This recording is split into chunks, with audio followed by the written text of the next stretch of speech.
Fala galera, beleza? Bem-vindos ao canal Olho nos Dividendos. E que dia, né, pessoal? Para quem busca boas oportunidades, hoje, né, foi aquele dia que, né, é sangue nas ruas, né, praticamente. Então, novo aporte em meio aos preços de pânico. Eu vou falar sobre alguns aportes realizados. Hoje foi Banco do Brasil, Engie Brasil, ISA CETEP também, né, ISA Brasil Energia.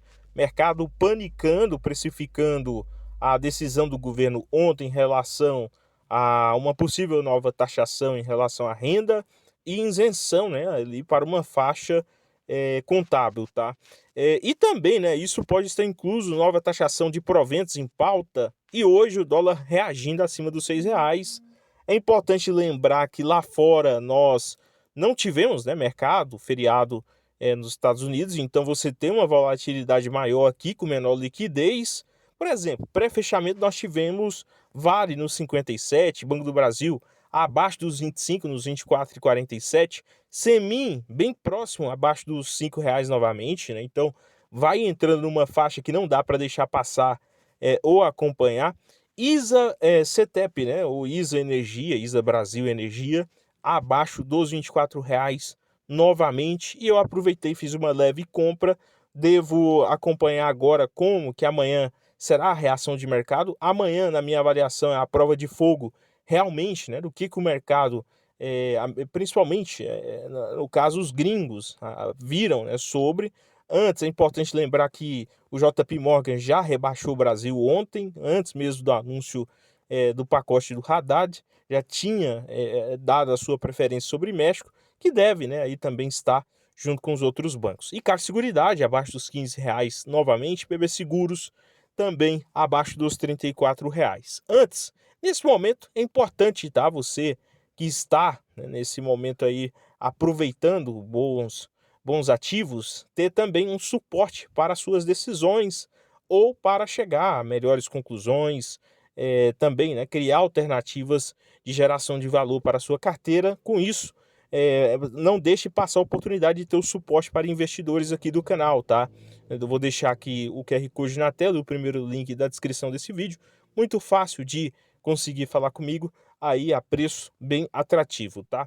Sobre as ordens que entrou, nós tivemos ISA Brasil 15 ações, né, ainda no fracionário, 23,92, sem utilizar muito do caixa. Eu pensei que entraria essa também de BB Seguros, uns 32,92, não aconteceu. Engie Brasil abaixo dos R$ 38. Para mim, essa daqui, por mais que o PL esteja alta, é uma das oportunidades para acompanhar de perto, tá? 37,94. Banco do Brasil nos 24,89. Lembrando, eu vou detalhar aqui para vocês, na semana passada, por exemplo, eu fiz compras. Só um exemplo aqui de Banco do Brasil na casa acima, né, dos 25,89. Ou seja, nós tivemos mais correções, né? Na semana passada eu fiz uma compra de 12 ações nos 25,86, na verdade, né? E essa semana aí bem abaixo dos R$ 25. Então, o que estava barato ficou mais interessante ainda, mais atrativo, mesmo com pós-dividendos, tá? Por exemplo, o Engie Brasil também, eu vinha comprando, eu fiz a última compra nos R$ 39,20 e hoje, né, aí compra abaixo dos R$ 38. Vale, a última compra nos 57 na semana passada, e ISA Brasil também nos 24,05, né? Então repetindo um certo padrão em relação a esse aporte, esse hoje realizado nos 23,82, a depender abaixo dos 23,50 novos aportes ainda nessa semana, e Banco do Brasil, né, lá na casa dos 24,89 também abaixo dos R$ 25, e Engie Brasil abaixo dos 38. Então, só mostrando aí, né, que o mercado ele tem batido muito nos papéis de risco aqui no país. Falar de ações é um verdadeiro palavrão, tá? No momento. E esse é um dos melhores momentos, na minha avaliação, para você ter caixa e poder fazer boas escolhas. Nós vamos começar falando da ISA CETEP e o porquê da minha insistência nela, né? Se você pegar lá nos últimos 6 meses e pegar o topo em específico de julho para cá, o papel caiu mais de 13% depois daquela notícia da Eletrobras e tudo mais. Porém, né, aí há um consenso de mercado entre os analistas do preço-alvo nos R$ 26. Só essa leve alta seria de 10%.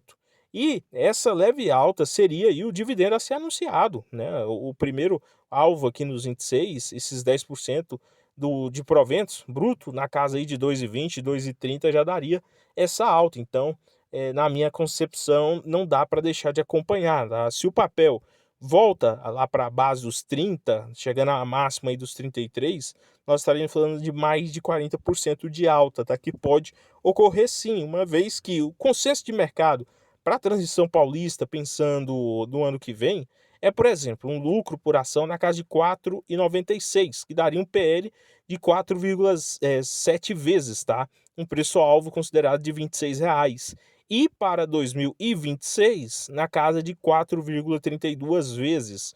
Olhando o PL hoje em 4,77 vezes, praticamente cenário parecido, né, com esse ano, porém, nós teríamos um avanço muito forte também no ROI, né, a depender desse crescimento, se mantido lá acima dos 25%, nos 28%, a depender de considerar a inflação.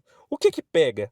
Endividamento, tá? Hoje aí próximo das 3 vezes dívida líquida sobre EBITDA estimativa, se você mantém esse aumento para os próximos trimestres, pensando em 20% também de aumento nessa dívida, acima de 3 vezes e meio, né, aí 3 vezes 60 no mínimo, para 2025, por exemplo, se aumentar 20% o endividamento e o EBITDA não acompanhar. Mas, né, entretanto, todavia, o EBITDA ele deve ter esse crescimento também, tá? Uma vez que há a entrada de novos projetos. Se o mercado está precificando um aumento na dívida líquida sobre EBITDA e um menor dividendo em relação à proposta de proventos para o ano que vem, pode estar, tá? Estou aqui supondo, e pode estar equivocado. Por quê? Porque você teria também, com a entrada de projetos, além, né, aí, do RBSE, um EBITDA maior, tá? Então, muito cuidado com essa nuance. E por último, né, dividendos terão IR de 10%, então aí a proposta por parte do governo seria, né, isenção da renda total mensal do indivíduo que não passasse de 5 mil, né? Ou seja, não contaria, não é só contar salário, né? O indivíduo ganha 5 mil reais, então automaticamente ele está isento. Não, não é isso. Na verdade, juntar aí, se ele ganha 5 mil e recebe mais 2, 3 de dividendos, ou outro tipo de renda, e ele declara essa renda, automaticamente ele pagaria impostos normalmente, né, ali dentro da sua alíquota, tá? Então, ainda será, né, avaliada pelo Congresso. E a questão dos proventos, quem, né, aí, no caso, teria uma renda acima de 1 milhão por ano, que não é maioria, tá? Primeiro que é importante também entender isso, que não é maioria que paga o provento, que recebe, né, quantias milionárias de proventos. Teria essa taxação aí na casa de 10%, pensando nos rendimentos. Porém, pessoal, é importante lembrar, o lucro sendo tributado, né, então o lucro já é tributado, seria uma bitributação dos dividendos. A questão aqui não é nem você tentar, né, fazer aí justiça social. A questão aqui é você não pesar para a balança em outras medidas, com isenção ou com outros tipos de incentivo. Esse é o meu pensamento, tá? Então tem alguns fatores, tá? Por exemplo, nova alíquota mínima que deve ser votado, a avaliação pelo Congresso, então isso aqui terá muitas mudanças em relação à proposta a ser aprovada, e também, né, podendo ter outras alterações em potencial. Portanto, não caiam simplesmente em narrativas ou falácias.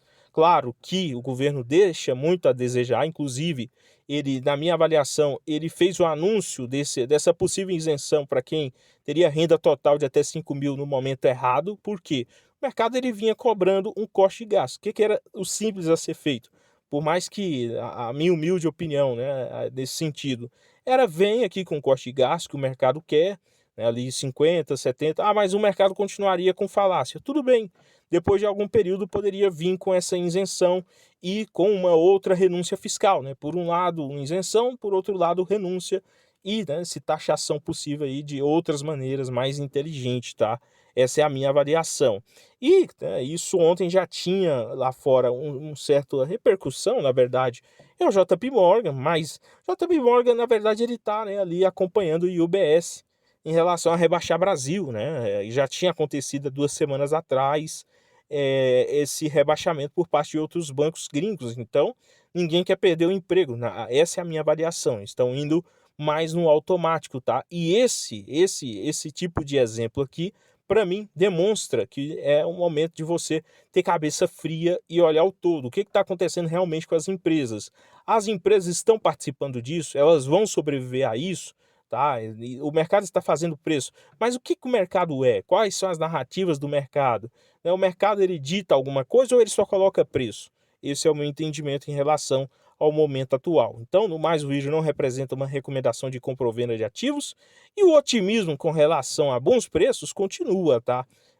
Vai chegando aí um momento em que você terá o pânico geral, tá? Mas amanhã, na minha avaliação, é um dia de muita decisão que realmente, com o mercado americano com liquidez, em relação a como que o gringo reage a isso tudo, claro, nós já tivemos um certo apetite à nossa moeda hoje, mas vamos aguardar e aproveitar as boas oportunidades. Esse é o meu entendimento. No mais, inscreva-se, compartilhe, curta, comente a sua opinião, o que você está fazendo, o que você está comprando. Bons aportes a todos e até o próximo.